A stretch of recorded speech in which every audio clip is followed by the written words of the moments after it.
Ooh, romantic.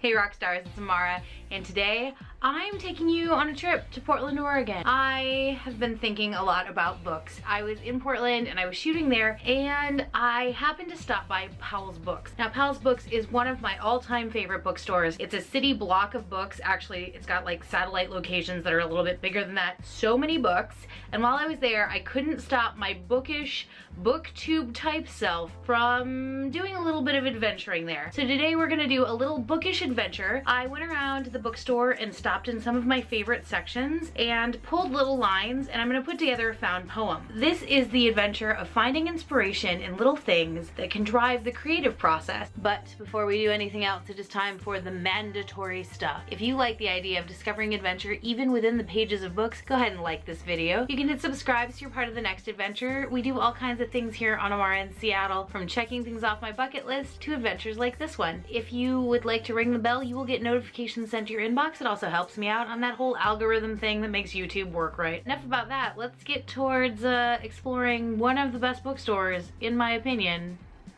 in the entire world.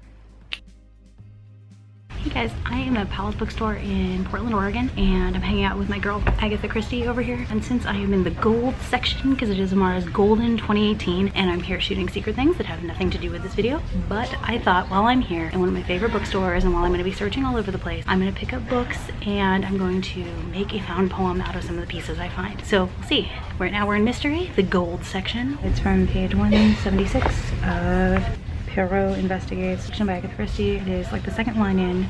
The next day, a registered letter lay beside Perot's plate. We'll work with that. I found the section that's just like YA online living. Kid President. That's a great one. Kid President's Guide to Being Awesome. Page 127, the line is, "It was a simple item that we took for granted."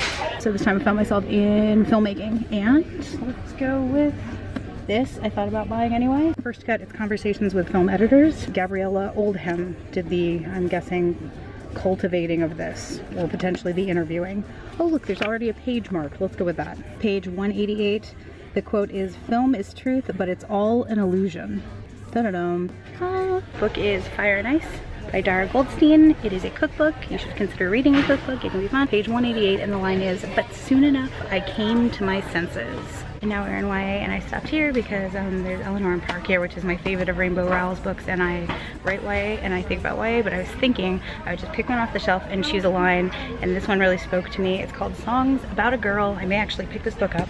Here's one. "They were brilliant, magnetic amber, and when our eyes met, they flickered at me in the light." Ooh, romantic. The poem itself is going to end up on my Instagram over at Amara in Seattle. Thanks for watching, Rockstars. Best adventures. This is Amara in Seattle, sometimes in Portland, often other places. Oh, speaking of which, I have two other channels of adventure. There is Amara Not in Seattle. That's where we get lost in travel. Recently there was some footage from my trip to Rabbit Island, which is one of my favorites, and that's over there. And then there's Amara in Seattle Vlogs. That's the vlog channel where everything's an adventure. So would you let me know in the comments below one of your favorite places to travel to get creatively inspired? Powell's bookstore is definitely one of them. It's a place for me to travel. It's a place for me to spend a lot of money because it's chock full of books, and if there is one thing I spend money on, it's books, y'all. Haha. You've made it to the end of the video. The bonus question is, if you were gonna go looking for a book in Powell's, what section do you think you'd spend the most time in? Everything's broken up by genre, but let me know your favorite section below, and maybe at some point I'll go adventure there. Portland is not so far from here, and I do have my car. I hope that all of you are finding inspiration in whatever it is that you're passionate about. Thanks so much for being part of this adventure. You can hit the subscribe button if you'd like to subscribe. See you next week. Bye. I bought 4 books at Powell's. I was only there for like a couple hours. I could have bought more. I have lots of books. I did not need to buy more. Oh, and I was gifted a book before I left for Powell's. I hope you guys have a creative week. Bye, y'all.